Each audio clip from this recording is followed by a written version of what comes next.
Oui, donc on aborde le dernier chapitre aujourd'hui. Ok, donc je vais partager l'écran un instant.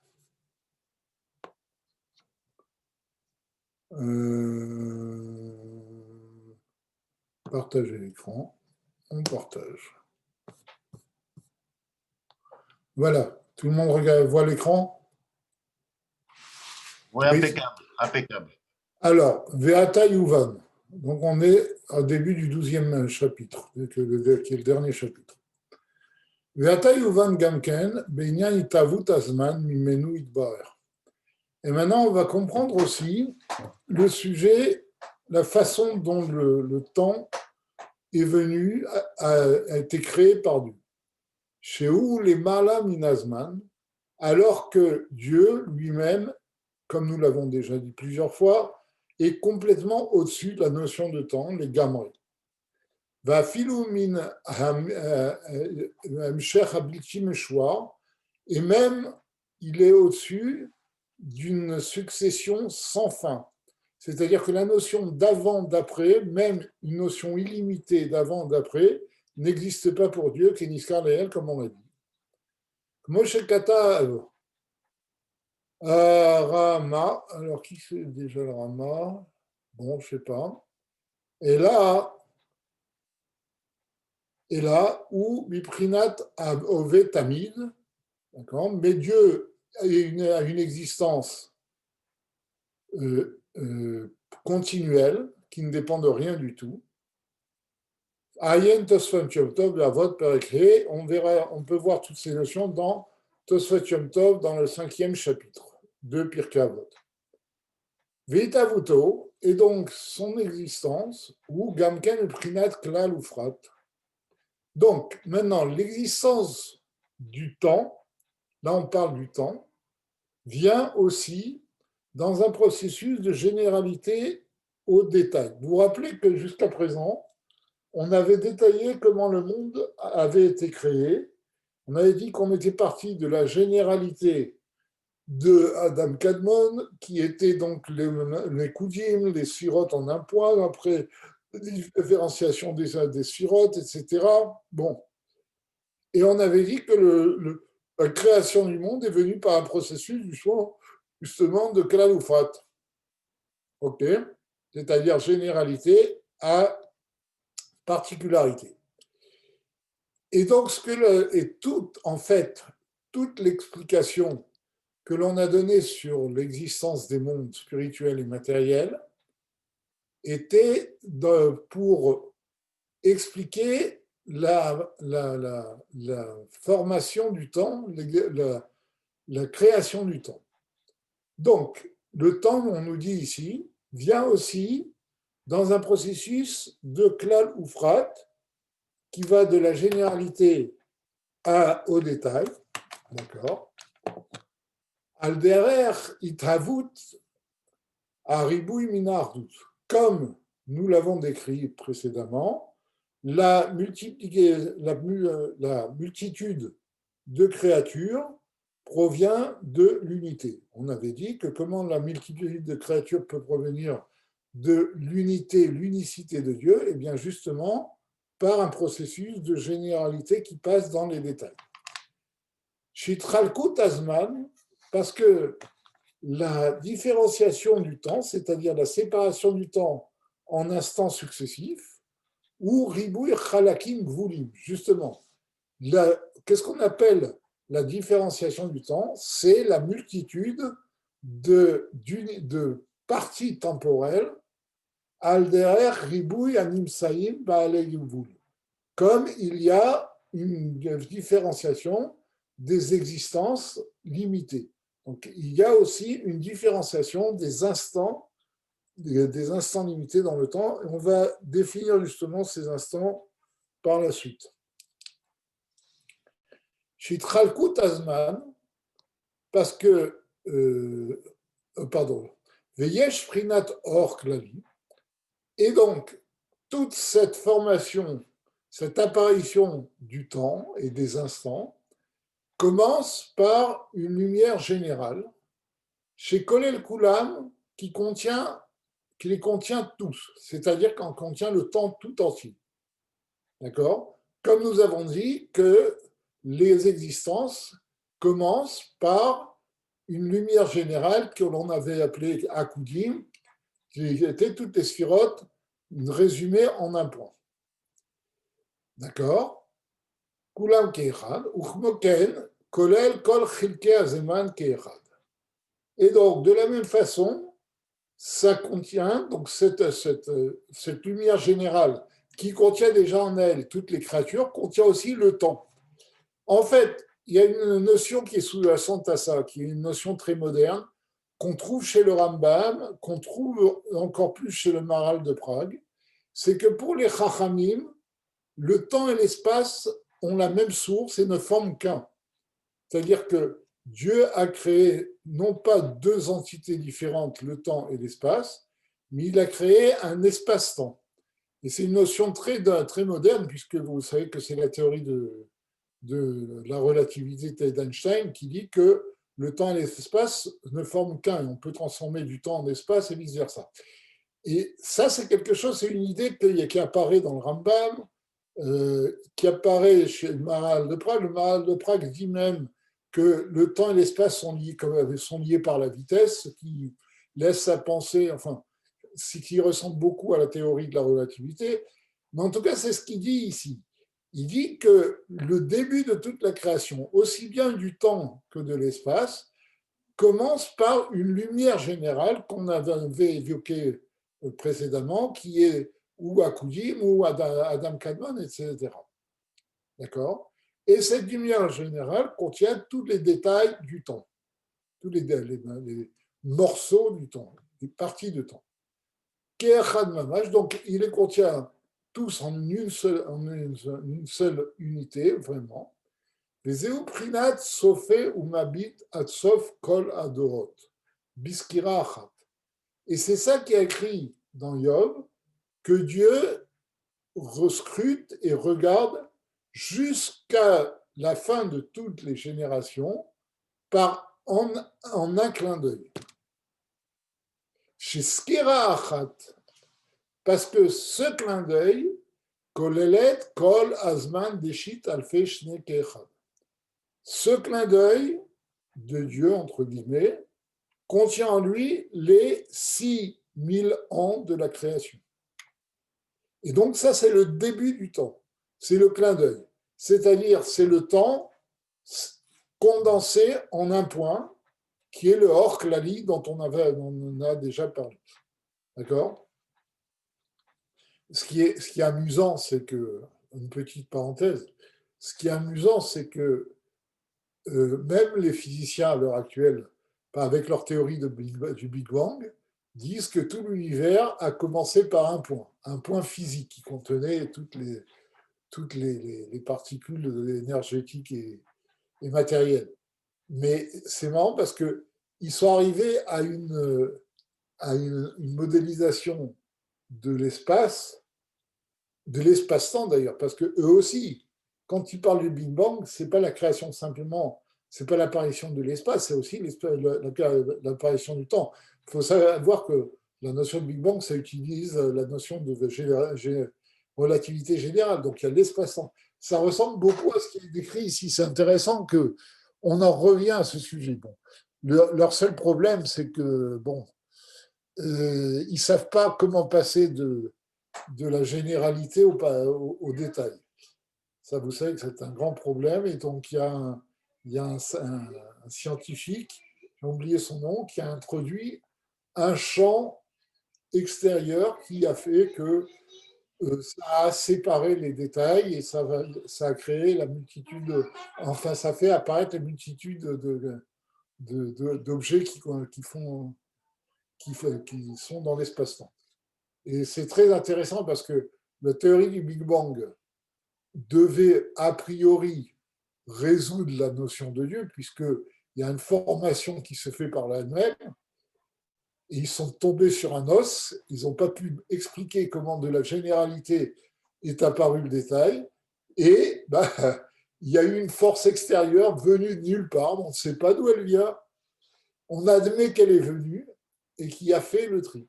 Bon, c'est une petite parenthèse que je ferme pour montrer que, les scientifiques finalement ne sont pas si bêtes puisqu'ils arrivent à un modèle qui est cohérent, au moins matériellement, avec ce que dit la Kabbalah, mais deux, qu'ils ont beaucoup de mal à évacuer l'idée de Dieu puisqu'ils sont toujours obligés de faire référence à quelque chose de mystérieux qui apparaît tout à coup et qui met les choses en ordre. Bon, on ferme la parenthèse. Donc, revenons à nos moutons. Nous disions que quand c'est écrit dans le Nar que Dieu scrute et voit, et regarde toutes les générations en un clin d'œil, eh bien, ce clin d'œil, c'est justement ce hors-clalie, cette lumière générale qui contient tout le temps de la création. Et c'est le même clin d'œil, en fait, ce hors-clalie, c'est le même hors-clalie qui contient aussi toutes les créatures au travers le temps. Donc, il contient l'espace-temps spirituel, comme on va le voir.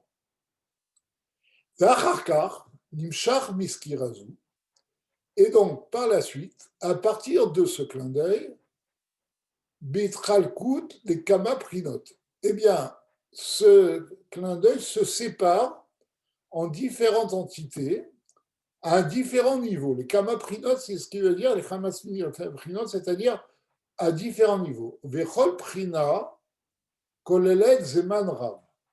Et chaque partie, d'accord, contient un temps, un long temps, comme on va voir. Donc, on est parti d'un point qui contient les 6000 ans. Après, ce point-là se subdivise en grosses parties qui contiennent beaucoup de temps. Ar, lo kol azman des shit al feshni. Mais ces grosses parties qui contiennent beaucoup de temps, ce beaucoup de temps n'est pas les 6000 années de la création. Bifrinotelu, et dans ces parties-là, dans ces niveaux-là, Nehemar ki elef shanim beinecha keyom etmol. Il y a un deuxième passage qui nous décrit la deuxième étape, qui dit que 1000 ans pour toi, 1000 ans à tes yeux, c'est comme un jour d'avant. Et donc, une fois qu'on a la skira achat, le premier clin d'œil qui contient les 6000 ans, eh bien, ces 6000 ans se subdivisent en 6 parties de 1000 ans. Chaque partie contenant 1000 ans de façon générale. On est toujours dans un processus de klal ou frat. Donc, on est parti de la généralité des 6000 ans de la création qui s'est subdivisée en 6 entités de 1000 ans. D'accord? Chez China Achad, donc une partie à Nikret Yom, qui est appelée un jour, Kolelet Zman Elef Shana Bevatachat, contient 1000 ans en même temps, c'est ce qu'il a écrit, qui Elef Shanim Beinecha ke Yom Etmol. Ce Yom Etmol, c'est un jour de la deuxième étape qui contient 1000 ans en elle. Ve'acharkar, et après cela, Mitralkim Lachalakim. Après, il se subdivise encore en morceaux, chez Kol Chelek Gamhu Kolel Zman Rav. Et chacun des morceaux contient aussi un temps long, mais moins long que le niveau précédent. Ar Pachot Misé, mais moins long. Veu Inyan Rosh Hashanah. Et donc, c'est là où intervient la notion de Rosh Hashanah. Shebo Bayom Nimshal Prina Achat Kolelet Kol Zman de Shin Sameche Yeme Hashana Biskira Achat. Eh bien, Rosh Hashanah, c'est une entité spirituelle, c'est-à-dire que Rosh Hashanah n'est pas simplement un jour de fête, c'est une entité spirituelle qui contient en elle tout. Alors là, il dit des 365 jours de l'année, d'un clin d'œil. Or, on sait que pour le calendrier juif, Rosh Hashanah ne contient pas forcément 365, il peut contenir 354, 353 ou 384. Mais ici, il parle de l'année solaire. D'accord? Et bon, peut-être il fait ici allusion à l'année de Shmuel. Vous savez que dans la Gemara, Shmuel dit que l'année comporte 365 jours. C'est l'année solaire. Bon, en tout cas, il y a des entités, dont les entités de Milan se subdivisent en 1000 entités, chacune d'un an. D'accord? Ve'acharkar, mitralek, les yudbet chodashim. Et chaque entité d'un an se subdivise en 12 mois, c'est-à-dire en 12 Rosh Chodesh, en 12 débuts du mois. Parce que aussi, le Rosh Chodesh, c'est une entité spirituelle. Chez Rosh Chodesh, Kolel Azman Bishloshim Yom. Parce que le Rosh Chodesh, le début du mois, contient 30 jours. En fait, ce n'est pas exactement 30 jours, c'est 29,4 jours. Bon, c'est le mois lunaire. OK. Non, 29,6, je ne me rappelle plus. Pourtant, je travaille dessus. Bon. Ve'acharkar, les Yamim, et donc après, il y a une entité qui contient un jour. Ve'acharkar, le jour contient 24 entités, les shaot, de 1 heure. Ve'em siroufé avaye ve'adna. D'accord? Et donc, c'est quoi ces 24 heures? Il dit spirituellement, comme on le sait, ce sont les 12 combinaisons des lettres du Havaïe, du tétragramme, et les 12 combinaisons des lettres de Adna, de Aleph, Dalet, Nun, etc. Parce que vous savez que quand on a 4 lettres, ben on a 4 factoriel 4. Oui, non, c'est pas factoriel 4. Bon, en tout cas, ce sont des combinaisons des Shem, Havaïe et Adna. D'accord? Donc, chaque heure, en fait, représente une combinaison de lettres créatrices, de lettres divines, qui sont dans le nom de Havaya Adna. Vous connaissez la fameuse histoire avec de Balatania quand il était en prison avant Yotek Kislev.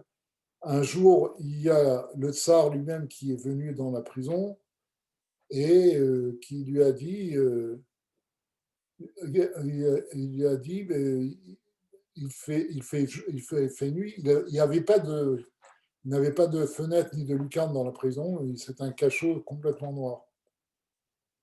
Et le bataillon a dit non, il est exactement telle heure. Et le tsar a été très étonné. Il a dit mais comment vous le savez?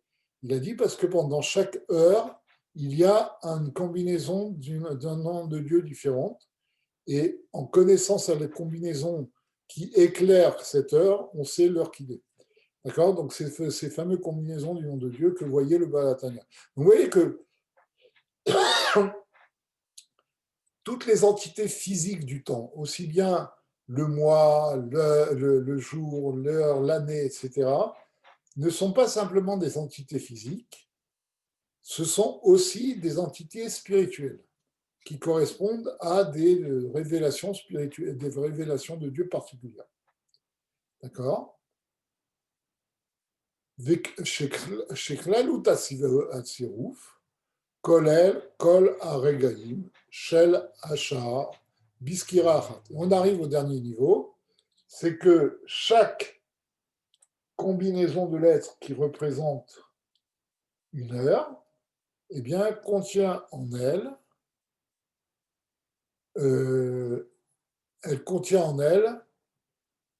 tous les instants de l'heure dans un clin d'œil. Donc, c'est la dernière entité qui contient l'entité la plus petite du temps, qui est le Rega, l'instant. Et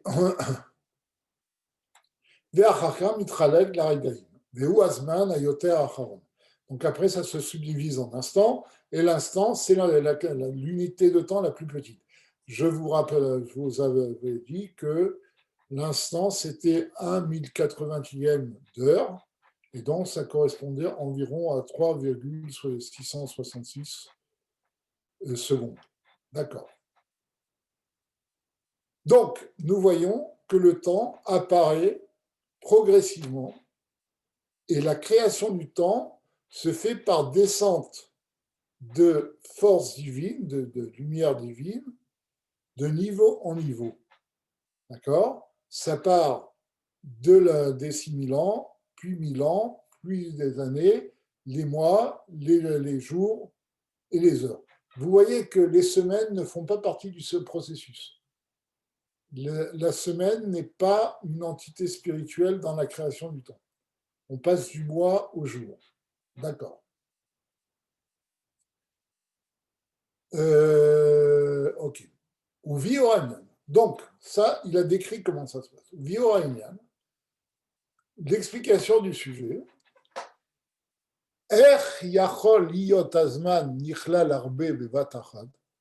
Pour expliquer, maintenant, il faut expliquer comment le temps peut être englobé, une grande séquence de temps peut être englobé en un seul point. Ou alpi mashigdamnu lemala, c'est selon ce que nous avons introduit plus haut, shasmuto idbarer lemala minalman. C'est fondé sur le fait que, comme nous l'avons dit précédemment, l'essence de Dieu transcende la notion de temps, l'égamerait complètement. Et là, Biprinat Rovetamil, mais il existe en permanence. Ve'avayat Shoresh Azman, et l'existence de la racine du temps, ou Mechamat Simsum Vitpashut, provient du fait qu'il y a une contraction et une expansion chez Aya Be'atralat Briyat Haolam, qui a eu lieu au début de la création du monde, Kemosh Katuv Perek Vav. Donc, c'est le fameux Simsum, la contraction de la lumière, puis la révélation du Horakav, comme on l'a expliqué dans le 6e chapitre. Alors, là, il va expliquer un peu différemment. Il dit que, en fait, c'est pas simplement qu'il y a eu un Simsum et après une expansion, c'est qu'il y a un mouvement presque pendulaire de Tzimtzum et de Hitpashut, de contraction et d'expansion.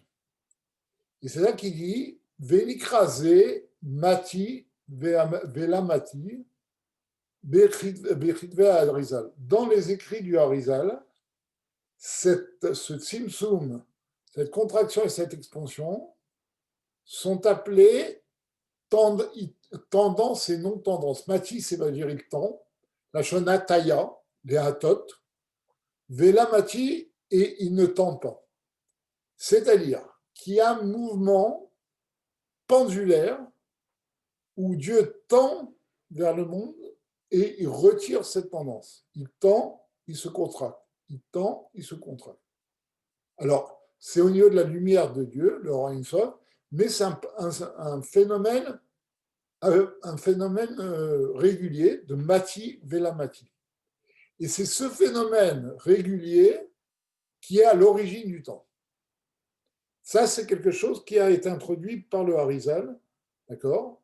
Et bon, peut-être qu'il y a d'autres livres de Kabbalah qui en parlent, mais c'est le Harizal qui parle ça, mati velamati. Dans le premier chef de Saint-Mervav, ce processus de mati velamati est expliqué en long, en large, en travers. C'est très, très détaillé là-bas. Là, il le cite en passant. Oui, il y a une question. C'est une pulsation? Comment? C'est une pulsation? C'est une sorte de pulsation, oui. Mais c'est une pulsation au niveau de l'essence. C'est ça qu'il faut comprendre. C'est l'expression de la volonté de Dieu et le retrait de cette volonté. D'accord? Et c'est ça qui donne les instants. On va voir tout de suite. Veine, Pridat Simsum, Veit Pashut. Or, le niveau de Tsimsum, de contraction et d'expansion, Hu Gorem Sheyazman Ariga. C'est lui qui provoque l'unité de temps, c'est-à-dire l'unité de l'instant. La reine, c'est pour cela, Kol Sheye Itchalkut Shefa Lachalakim Rabim, et donc c'est celui qui fait que le Shefa, la lumière de Dieu, l'influence divine qui crée le monde, se subdivise en plusieurs parties. Et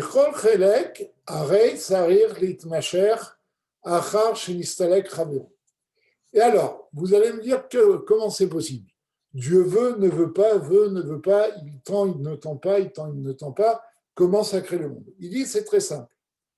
Il dit, quand il y a un processus de mati, ça envoie un temps d'un réga, d'accord, d'un instant, pour faire vivre le monde. La mati, ça enlève cet instant, mais immédiatement, il y a un autre mati qui arrive et qui fait exister le monde. Si vous voulez, c'est un petit peu comme le processus général de Rosh Hashanah. Qu'est-ce qui se passe à Rosh Hashanah? À Rosh Hashanah, Malchut retourne à sa source et Dieu renvoie une nouvelle Malchut pour la vie du monde pendant toute l'année qui vient. Eh bien, ça se passe à chaque instant.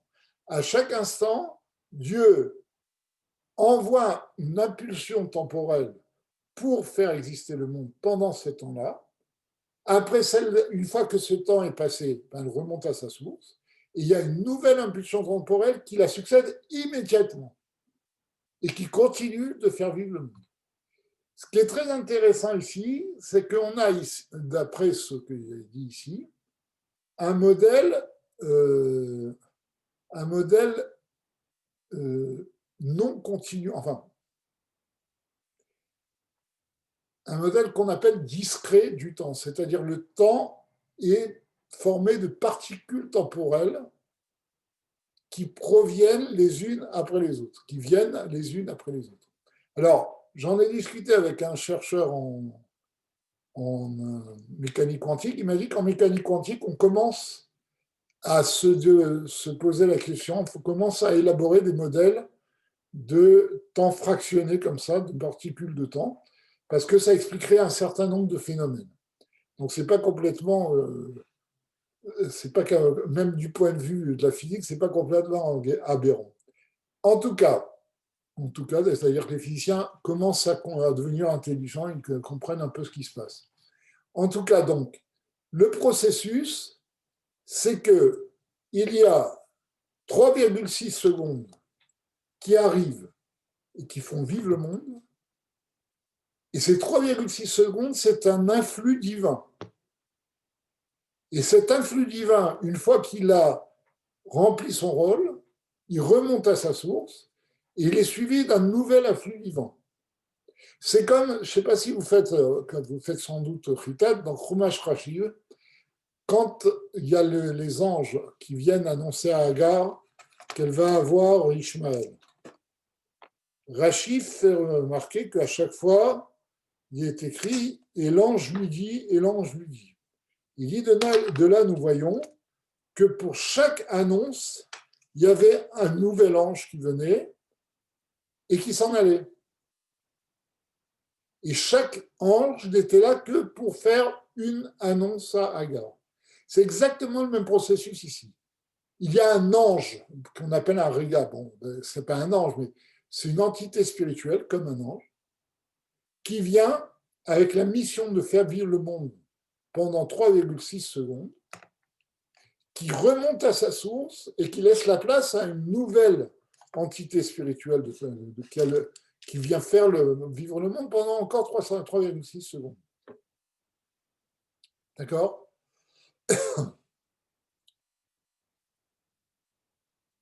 Alors, l'école Chelek Aretzaer Litmasher Achar Shenistalek Chavero Shegdamo. D'accord? Et chaque partie arrive après que la partie précédente est repartie. Inken, Amshachad veistalkut Achat, Nikra Mati, Velamati. D'accord? Et donc, lorsque le fait que cet influx divin vient, ça s'appelle mati, il tend, et lorsqu'il repart, ça s'appelle la mati, il ne tend plus. D'accord? Il y a l'aït pashlut, c'est mati, c'est l'influx divin des 3,6 secondes, et la mati, c'est lorsque les 3,6 secondes se sont écoulées. D'accord? It pashlut veistalkut, comme on vient de le dire. Veribouy aïtralkut, yé ribouy regaïm. Et la multitude d'entités va donner une multitude d'instants. Et dire, comme par exemple, la respiration de l'homme. Qu'est-ce que c'est une respiration? Eh bien, ça amène une vie à partir du cœur. C'est-à-dire, chaque respiration amène l'oxygène pour que le cœur puisse continuer à remplir son rôle et faire vivre le corps. Et chaque fois, il y a une respiration qui vient et on inspire et après on expire. On évacue ce qui ne nous intéresse pas et on respire de nouveau. Mais ribouille à neshimot, et grâce à la succession des respirations, yezmanma, les filles, yezmanma, les filles, shebechach kol echad kodemet o mitacheret lechaverta. Et donc, entre chaque respiration, il y a un certain temps, parce qu'il faut le temps que la première respiration vienne, qu'elle reparte et qu'elle laisse la place à une autre respiration. D'accord? Venimsa, alphalpi, alors, on s'arrête sur ça et on comprend quelque chose de très important ici. C'est que pour la Torah, Dieu n'a pas créé le monde, il crée le monde à chaque instant. C'est ça que nos Chachamim nous disent. Vous savez, on le dit tous les matins. On dit tous les matins que Dieu est Mechadesh Vetuvo Bechol Yom Tamid Maaseh Bereshit. Dieu renouvelle dans sa bonté chaque jour l'action de la création. C'est-à-dire que Dieu recrée le monde chaque jour. Et de ça, je dis, c'est l'Avdavka chaque jour, et bien, il faut dire Bichol Rega. À chaque instant, il recrée le monde. C'est-à-dire que le monde est sans cesse renouvelé par nous. Il est recréé chaque instant. Et ça, c'est quelque chose d'extraordinaire. Parce que, imaginez-vous ce que ça veut dire. Ça veut dire que virtuellement, l'univers tout entier, les mondes spirituels, toute la création, devrait disparaître. Et elle est recréée par Dieu. Elle disparaît virtuellement et elle est recréée par Dieu à chaque instant. D'accord? Et c'est ça qui est écrit dans Sha'ar Yichud Va'emuna, que, en fait, la création du monde est un phénomène encore plus extraordinaire que le passage de la mer Rouge. Et il dit là-bas parce que dans le passage de la mer Rouge, Dieu a fait souffler un vent. Alors ça, bon, c'est quelque chose qui ne peut pas être si évident à comprendre. En tout cas, ça, c'est le schéma de la Gemara qui est rapporté dans le Chassidut aussi. C'est que comment la mer est restée ouverte et s'est érigée en muraille parce qu'il y a eu un souffle, un vent qui a séparé la mer Rouge en 12 parties. Alors, ce qui est très intéressant, c'est que, bon, je ne sais pas si on a le potentiel à l'heure actuelle de créer un sillon dans la mer par un souffle, mais en tout cas, avec une bonne cuillère assez puissante, on pourrait le faire. Mais ici, ce qui est très intéressant, c'est que le passage de la mer Rouge, d'abord, ce n'était pas une tuilière, ce n'était pas un chemin, mais comme vous le savez, il y avait 12 chemins, et que les Juifs sont partis d'un rivage de la mer Rouge et sont revenus au même endroit. C'est-à-dire que le vent a fait un chemin qui était en demi-cercle. Et ça, aucune tuilière n'est capable de le faire à l'heure actuelle. Bon, en tout cas, là n'est pas le problème. Mais là-bas, il dit que si à un instant, Dieu avait arrêté ce vent, eh bien la mer serait revenue dans toute sa surface et aurait englouti Chazé-Shalom, le peuple juif. Eh bien, c'est exactement, nous dit le Baal HaTanya, c'est exactement le même processus. À chaque instant, Dieu recrée le monde. Et si à un instant, il arrête de le créer, eh bien, le monde retourne au néant, comme le Baal HaTanya le dit là-bas, dans ce Yifut Veimuna, il retourne au néant comme s'il n'avait jamais existé. D'accord ? Et de là, on comprend notre petitesse et notre dépendance complète devant Dieu. On n'est rien devant Dieu puisque notre vie, notre existence à chaque instant dépend du mati, du bon vouloir de Dieu, de la volonté de Dieu de créer et du fait qu'il nous envoie un instant de vie supplémentaire, un instant de création. D'accord ? Et là, on comprend quelque chose d'intéressant. On comprend ce que veut dire le Rambam. Vous savez que le Rambam nous dit, je ne sais pas si vous rappelez au début de Mada, d'accord, dans les tout premiers chapitres de Mada, le Rambam nous dit, dans Yesodé HaTorah, le Rambam nous dit, la grandeur de Dieu, c'est que Dieu fait tourner les astres de façon régulière, sans changement, de façon continuelle. Ça paraît un petit peu naïf comme présentation. La grandeur de Dieu, c'est qu'il fait tourner les astres de façon continuelle. Bon, c'est bien. Alors un scientifique va vous dire oui, non, mais nous savons que quoi? Nous savons que c'est la force d'attraction universelle dont on ne sait pas ce que c'est, mais qui existe, qui fait que les astres tournent. Toutefois, pour qu'ils tournent, il a fallu qu'il y ait au départ une vitesse initiale, une force initiale qui les pousse. Bon, ça c'est entre nous. Mais en tout cas, bon, où est la grandeur de Dieu? Parce qu'il fait tourner les astres de façon continuelle et régulière, nous dit le Rambam. Là, on comprend. Pour mieux illustrer ça, je vais vous donner un exemple. On raconte qu'il y avait un maître, un peintre de la grande époque des peintres florentins, des peintres italiens, qui a un disciple qui a voulu impressionner son maître. Il a pris une toile, il a pris un pinceau, il a trempé dans la peinture, il a dessiné, il a tracé sur la toile un cercle parfait, d'un seul coup de pinceau. Quand le maître a vu ça, il ne s'est pas laissé impressionner, il a mis son pinceau dans la toile, il a tracé un cercle ayant le même centre que l'autre, à l'intérieur du cercle de son disciple. Qu'est-ce qu'il y a d'extraordinaire? Ce qu'il y a d'extraordinaire, c'est que je pense que chacun de vous, chacun de nous d'ailleurs, a essayé de tracer un cercle à la main. C'est une gageure. C'est quelque chose qui est pratiquement irréalisable. Pourquoi?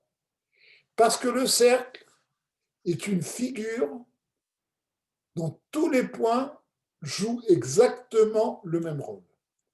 C'est la figure la plus régulière qui existe. Et la régularité n'est pas humaine. Un tel niveau de régularité n'est pas humaine. Et c'est ça que nous dit le Rambam. La grandeur de Dieu, c'est qu'il fait tourner les astres de façon régulière. Qu'est-ce que ça veut dire qu'il fait tourner les astres de façon régulière? Ben, c'est exactement ce que nous avons vu ici.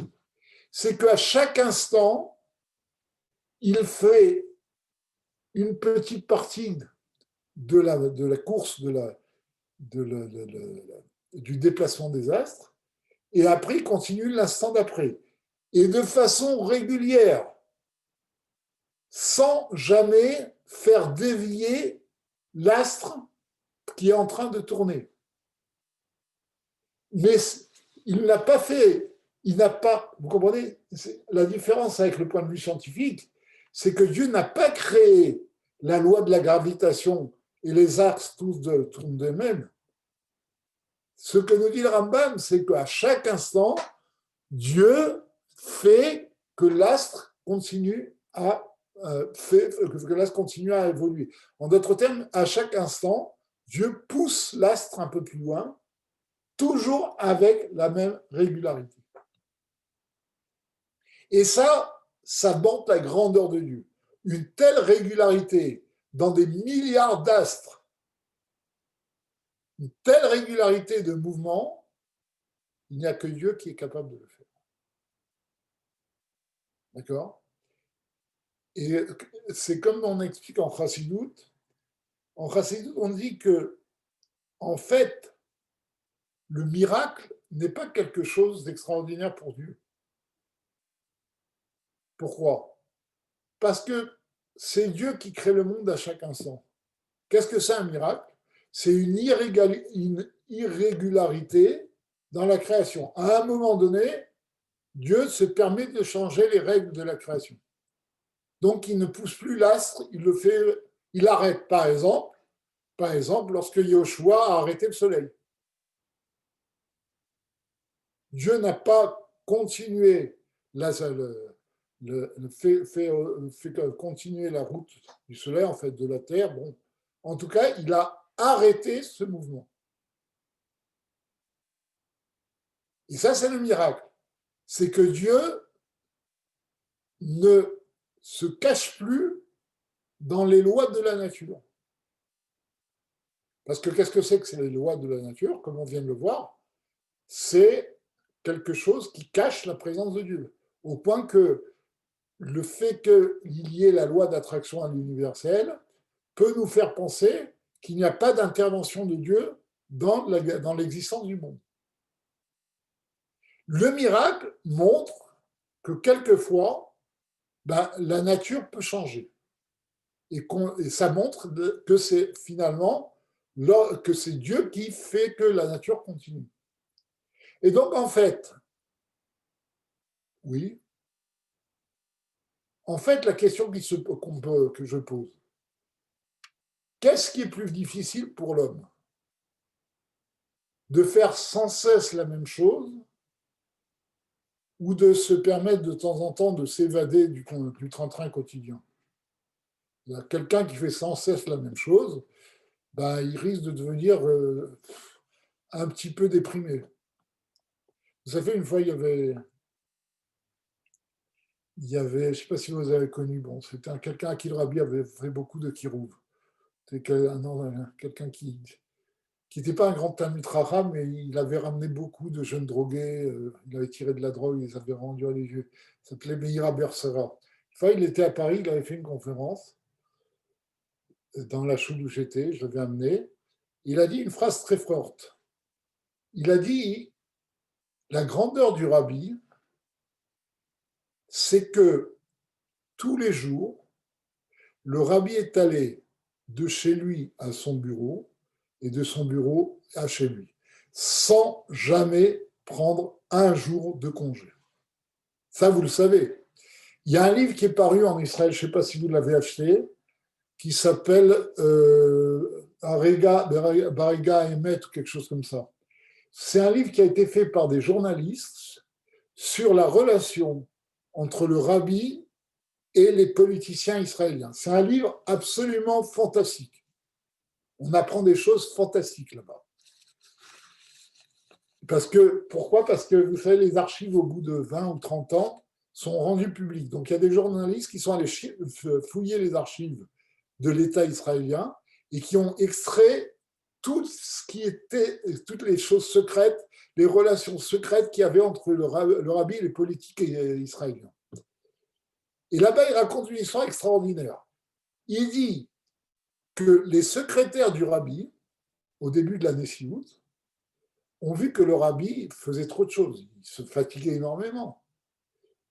Et donc, ils ont essayé de faire prendre quelques jours de congé au rabbi. Ils voulaient qu'il prenne 12 jours de congé. Ils ont préparé dans un quartier religieux, à la montagne, une maison avec un mikvé, avec tout ce qu'il fallait pour que le rabbi aille se reposer là-bas. Et chaque fois qu'ils en parlaient au rabbi, le rabbi ne répondait pas. À la fin, il y avait un homme d'affaires qui était très proche de Chabad, qui était un grand donateur et qui rentrait souvent chez le rabbi. Et ils ont dit à cet homme d'affaires, écoutez, nous, le rabbi ne nous écoute pas, essayez de le convaincre. Il est rentré chez le rabbi, il a dit, voilà, on a tout, j'ai financé une maison, c'est lui-même qui avait financé cette maison, on a tout pour que le rabbi aille se reposer 12 jours. Pas plus, on demande 12 jours dans l'année. Le rabbi lui a dit, écoutez, pendant ces 12 jours, si quelqu'un est à l'indice de la mort, il est mesoukan, il est en sakana, et que la famille veut me demander une bracha, veut me tenir au courant et que j'intervienne, que je donne ma bracha, qu'est-ce qu'on leur dira? Le rabbi n'est pas là, il est en congé. Il lui a dit, combien je reçois de lettres par jour? À l'époque, c'était le début de l'année suivante. Il a dit, je pense une centaine. Il a dit, oui, absolument. Je reçois une centaine de lettres par jour. OK? Au bout de 12 jours, combien j'aurai de lettres? 1200 lettres. Donc, je vais rentrer dans mon bureau et je vais devoir lire 1200 lettres. À quoi ça va me servir de rester 12 jours sans rien faire pour avoir, quand je vais rentrer, 1200 lettres à lire et à répondre? Il a dit, vous voyez bien que c'est illogique que je m'arrête. Là, ils ont compris. C'est une histoire très intéressante parce que là, on voit le caractère, c'est un petit détail, mais ce qu'est un petit détail, Meir Abar-Siria avait raison dans ce point, ce petit détail montre le caractère divin du rabbi, qui était capable de faire tous les jours la même chose sans jamais s'arrêter. D'accord? Et donc, c'est la même chose. Le miracle, c'est quoi? Au niveau humain, c'est on prend 12 jours de congé, c'est un miracle. On sort de notre quotidien. Donc, c'est très facile pour Dieu. Ce qui est très difficile pour Dieu, c'est de faire la nature, c'est-à-dire de renouveler les lois de la nature à chaque instant. Ça, c'est la grandeur. Ça, c'est la grandeur de Dieu et c'est la grandeur du miracle. C'est la grandeur de la nature. Et tout ça est fondé sur cette notion de réga, d'instant que l'on vient de voir ici. Et ça, c'est quelque chose, c'est un fondement de la connaissance juive, c'est que le monde n'a pas été créé, il est recréé à chaque instant. Et par ça, on comprend, entre autres, pourquoi tout dépend de Dieu et pourquoi Dieu peut changer à chaque instant le cours des choses, etc. Parce que tout est entre les mains de Dieu. La création, à chaque instant, dépend de Dieu. Il n'a pas créé le monde, il crée le monde. Et donc, il peut, à chaque instant, changer le cours des choses. Vous comprenez? Donc, vous voyez ce modèle du temps, comment dire, subdivisé en instants, on appelle un temps discret en termes mathématiques, c'est un modèle très riche qui contient des choses extraordinaires et qui nous fait comprendre beaucoup mieux comment le monde est créé et la notion de création du monde. D'accord. Alors, où on en était? Tiens, j'ai perdu la ligne.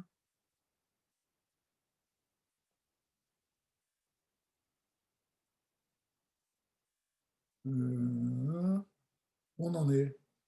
C'était à la fin d'une ligne, il y avait une virgule. Non, on est un peu plus haut.